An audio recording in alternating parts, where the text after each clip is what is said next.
A'udzubillahi minasyaitonirrajim. Bismillahirrahmanirrahim. Assalamualaikum warahmatullahi wabarakatuh. Oke, kita langsung saja memulai sharing season pada kali ini. Ya, selamat datang di my channel Re-Energi. Bagi teman-teman di sini yang pengen tahu updatean tentang energi dan politik energi, renewable energi dan lingkungan. Nah, jangan lupa untuk like dan subscribe. Supaya nanti teman-teman di sini mendapatkan semua analisa mengenai energi terbarukan. Ya, biar kita lebih luasa untuk pada acara kali ini, ada baiknya saya memperkenalkan diri saya dulu. Tadi udah dikenalkan oleh moderator, tapi di sini saya memperkenalkan diri saya sendiri lagi ya. Oke ya, perkenalkan, nama saya Wahirom ya, nggak ada juniornya ya. Oke, asal dari Palembang, tanggal lahir 17 April tahun 99. Alamat sekarang saya ngekos di Duri Kosambi, Jakarta ya. Prodi saya S1 Teknik Mesin, quote kerjakan aja, nanti tahu-tahu selesai kok. Nah, ini foto saya waktu masih muda dahulu ya. Oke ya, kita langsung saja ya. Oke, pada kali ini saya sedikit menceritakan tentang apa itu Re-Energi ya. Nah, itu adalah sebuah channel YouTube saya mengenai energi terbarukan. Nah, di sini bila teman-teman di sini ingin tahu mengenai baik itu analisa energi terbarukan yaitu angin, air, ataupun solar energi ataupun yang lainnya yang masih berkaitan dengan energi terbarukan, teman-teman di sini boleh langsung subscribe ya channel saya. Nah, di sini juga saya bersama teman-teman saya untuk menyediakan jasa konsultan di bidang renewable energy. Nah, kemarin udah melakukan consulting ya bersama beberapa mitra saya ya. Oke, terima kasih ya. Kita lanjut saja ke materi kita. Nah, pada kali ini kita akan membahas tentang wind resource ya. Apa itu wind resource? Jadi kita pengen mengetahui apa itu mengenai sumber-sumber dari energi dari angin ya. Nah, di sini kenapa kita harus mengetahui sumber-sumber dari energi angin ini atau angin ini? Nah, nanti bisa dilihat dari layar teman-teman. Kalau kita tahu arah dari angin, sumbernya di mana, nah itu mudah atau bisa kita mengetahui di mana saja lokasi-lokasi yang nanti bisa dipasang oleh kincir angin ya, baik itu skala large scale ataupun yang itu kecil ya, small scale. Nah, itu bisa kita pasang itu. Dan juga kita mengetahui wind research ini bisa digunakan untuk anak sipil ya, terutama anak sipil untuk pembangunan gedung-gedung pencakar langit, dan juga mengetahui climate change dan yang lainnya ya. Itu ya. Jadi ilmu ini bukan hanya untuk kincir angin ataupun wind turbine, tetapi juga bisa diaplikasikan pada di bidang-bidang tertentu ya. Oke, kita langsung saja.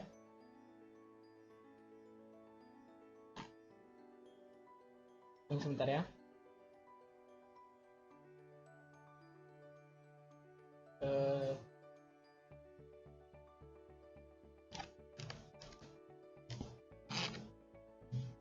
Oke, yaitu kita mengetahui itu tentang definisi dari angin dulu.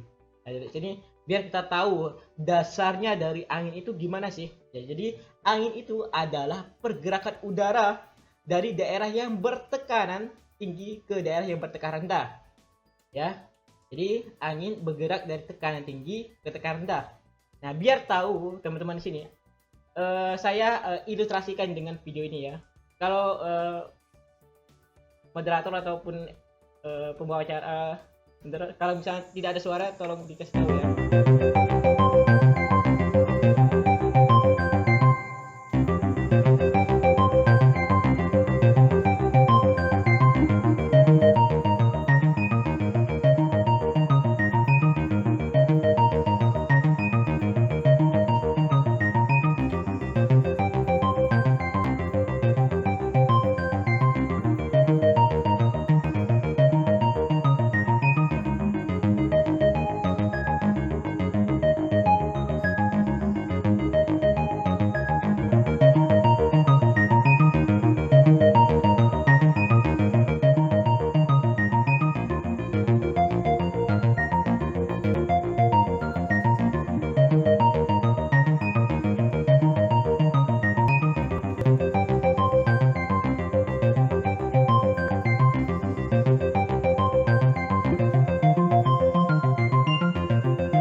Maaf, Sepertinya nggak ada suara.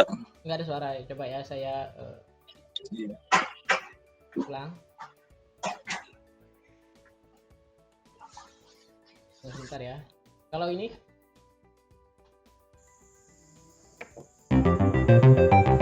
ada suaranya kah? Di PPT-nya Kalau di video ini. kalau di kamera ada.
Oke ya, cukup ya.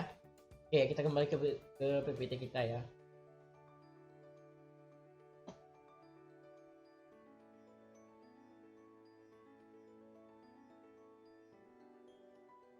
Oke ya. Jadi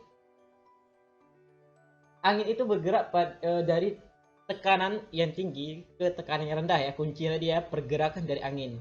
Nah, sini kenapa bisa angin itu bergerak, tekanan itu bisa menjadi naik sih, yaitu karena ketidakmerataan dari solar heating ya, atau solar ya, energi matahari. Nah, di sini kuncinya adalah karena perbedaan temperatur dari permukaan bumi ya. Jadi permukaan bumi itu mengalami perbedaan temperatur karena lamanya penyinar dari matahari. Tuh ya, kuncinya. Jadi di sini kalau teman-teman udah tahu, kuncinya angin itu bergerak pada temperatur yang tinggi menuju temperatur yang lebih rendah. Ya. Oke. Nah, jadi kita menjelaskan tentang solar heating dulu ya. Nah, jadi kita tahu bahwa solar heating itu berasal dari matahari kita, bintang kita itu matahari. Nah, di sini temperatur permukaannya itu mencapai sekitar 5.500 derajat Celcius, ya, tinggi sekali ya. Nah, ini matahari ini memiliki energi yang sangat abadi sampai ya bisa dibilang abadi ya, karena perlu berjuta-juta tahun untuk energi ini habis ya. Nah, energi matahari ini mempunyai dua jenis ya, yaitu energi panasnya dan juga energi foton. Nah, di sini bisa kita manfaatkan semua, yaitu energi panas dan juga energi foton. Seperti energi panasnya itu untuk memanaskan air yang kalau kita lihat ya, ataupun mengeringkan baju ataupun untuk pembangkit listrik pun bisa. Dan kemudian energi foton juga bisa digunakan dimanfaatkan untuk bidang pembangkit listrik seperti penggunaan solar panel ya, itu menggunakan energi foton. Nah, di sini energi ini yang berlimpah yang sangat besar ini itu dipancarkan secara radiasi ke seluruh alam semesta, yaitu termasuk juga bumi kita ya. Nah, di sini bumi itu menerima banyak sekali energi yang sangat besar ya. Nah, di sini banyak sekali jenis-jenis energi foton ya. Itu ada cahaya X-ray, far UV, bida UV, near UV dan lainnya. Nah, di sini ya kita sangat berterima kasih seharusnya dengan adanya 7 lapisan ozon kita, yaitu atmosfer kita. Nah, di sini energi yang ini ya, energi angin ini atau panasnya matahari ini itu di permukaan ozon kita ataupun atmosfer kita itu memiliki temperatur sangat tinggi sekali ya. Nah, ketika telah melewati garis lapisan-lapisan atmosfer ini, itu temperaturnya itu semakin diturunkan ya, dipantulkan, ada diserap. Nah, sampai ke permukaan bumi itu ya sekitar 35 derajat Celcius ya. Itu sangat terbantu sekali. Jadi kita harus berterima kasih kepada ozon dan juga harus menjaga keberlangsungan lapisan ozon ini. Nah, kemudian itu kita menjelaskan tentang solar absorption, solar energy ya. Nah, jadi kita yang mengetahui yaitu tentang matahari ini. Nah, di sini kita lihat dari gambar itu bahwa energi matahari itu datang itu dengan energi yang sangat besar ya, itu 100% dianggap. Nah, itu 6%-nya itu akan dipantulkan oleh atmosfer ya, 6%-nya. Dan kemudian 20%-nya itu akan dipantulkan oleh awan. Ya, itu sangat terbantu kali ya. Kemudian akan dipantulkan oleh permukaan bumi. Kemudian ada sekitar 51% itu diserap oleh pulau dan juga lautan. Nah, itu juga akan dipantulkan, seluruh energi ini harus kita keluarkan lagi dari bumi atau dari permukaan bumi supaya ada energi masuk dan energi keluar ya, hukum kekalian energi ya. Nah, kemudian ini akan dipantulkan. Ini ya, dipantulkan ini itu sangat membantu sekali ya untuk pengeluaran dari energi solar energi ini. Nah, ini kadang karena kita mendengar namanya efek rumah kaca, itu nanti yang energi yang harus dipantulkan ini saya pointer. Energinya harus dipantulkan ini ya. Energinya dipantulkan seharusnya dia harus dipantulkan karena ada efek rumah kaca, itu nanti terpantul lagi ke permukaan bumi, maka permukaan bumi akan lebih panas ya. Itu ya, maka itu disebut efek rumah kaca.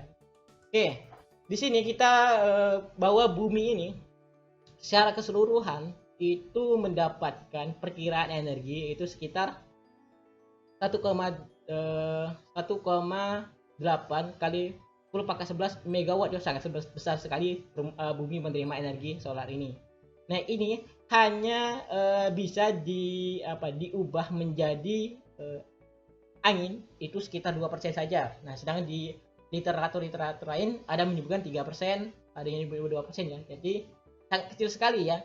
Itu perkiraannya itu 3,6 10⁻9 megawatt yang bisa diubah menjadi energi angin ya, karena perbedaan panas tadi. Nah, ini 35%-nya itu berada pada ketinggian 100 atau 1000 meter ya dari permukaan bumi. Nah, ini itu bisa dikonversikan menjadi energi energi angin itu sekitar 1,226 kali pangkat 10⁻9 ya megawatt. Nah, sangat besar sekali ya untuk bisa diubah menjadi listrik ya. Kemudian karena ketidakmerataan dari pemanasan matahari ini, nah di sini kita lihat perbedaan wilayah-wilayah yang mengalami pemanasan matahari ya. Nah, di sini yang tertinggi yaitu ada di daerah-daerah Afrika. Kita lihat di daerah Afrika itu ya sangat tangguh sekali karena penyinaran mataharinya itu relatif lebih lama. Kemudian yang paling sedikit ya kita ketahui itu daerah kutub-kutub ya, karena di kutub itu jarang sekali menerima panas atau sinar matahari, maka di daerah kutub itu dingin sekali ya, ditutup oleh salju karena sedikitnya penyinaran matahari. Kemudian, nah ini ada juga efek karena rotasi dari bumi atau revolusi dari bumi itu mengakibatkan perbedaan posisi matahari pada bulan-bulan tertentu ya. Bisa dilihat itu Maret di mana, kita Juni di mana letaknya.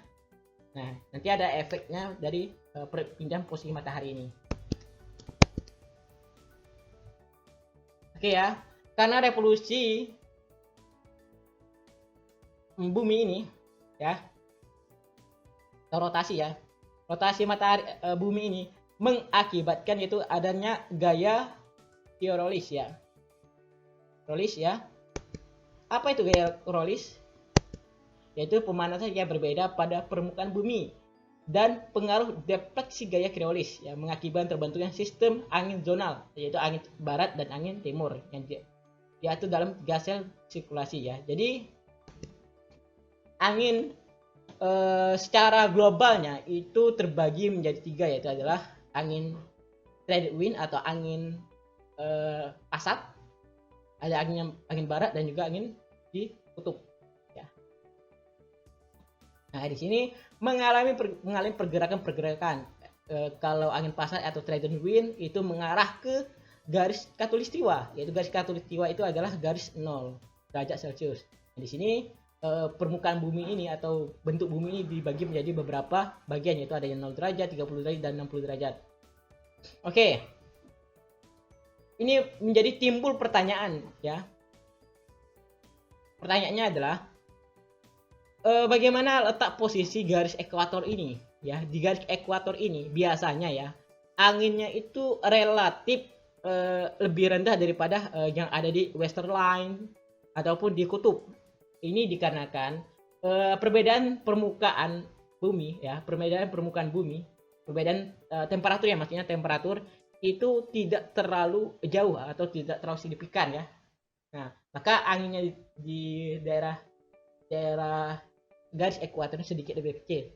Beda dengan yang daerah yang western line ataupun kutub, itu biasanya temperatur tekanan itu relatif lebih besar. Maka daerah misalnya Inggris, Jerman, kita tahu daerah-daerah pengembang turbin angin itu biasanya memiliki angin yang cukup untuk skala pembangkit listrik tenaga angin untuk komersial.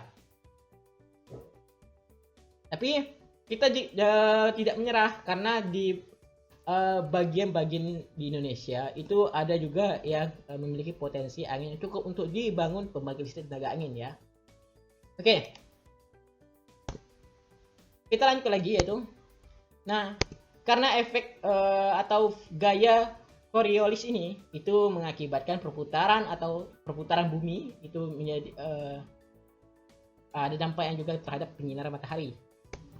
Nah, di sini juga karena efek ini juga itu terjadi pembagian iklim ya, ada daerahnya iklim tropis, ada daerah iklim subtropis, ada yang sedang dan dingin ya. Kita bisa dilihat ya di gambar ini pembagian iklim berdasarkan garis khatulistiwa. Oke, selanjutnya itu adalah lokal geografi. Nah, kita tadi kan udah menjelaskan secara umum nih, secara globalnya itu dunia, bagaimana pergerakan dari angin. Nah, di sini kita pengen mencakup lebih ruang lingkup yang lebih kecil sedikit ya, yaitu secara geografinya. Nah, di sini saya sebutkan dia ada trade wind atau angin pasat ya. Nah, di sini angin pasat juga terbagi menjadi 2, yaitu angin pasat dan juga angin anti pasat, itu berkebalikan ya. Oke, dari gambar ini kita lihat angin pasat itu lokasinya di mana sih? Angin pasat itu lokasinya ada di garis khatulistiwa atau garis ekuator ya, ada di tengah sini ya, di tengah sini ini ya, atau lebih tepatnya garis khatulistiwa yang di Indonesia ya. Oke. Nah, ciri-ciri angin pasat ini itu biasanya ya, itu angin itu relatif lebih tinggi daripada angin yang berada di garis lintang yang 30 derajat dan 60 derajat. Ya. Nah, ini ya, angin pasat itu dia itu akan dari permukaan bumi itu bergerak menuju ke atas, ya, menuju ke atas. Kemudian angin pasat ini akan menuju ke daerah kutub, yaitu daerah kutub utara maupun kutub selatan. Itu disebut angin pasat dari permukaan bumi menuju ke atas. Nah, kemudian bagaimana dengan antipasat? Yaitu adalah kebalikannya, yaitu dari kutub utara atau kutub selatan atau kutub-kutub bumi menuju ke garis khatulistiwa. Itu ya, itu pengertian angin pasat. Oke, kita kecilkan lagi ruangan lingkup dari angin ini, pergerakan dari angin.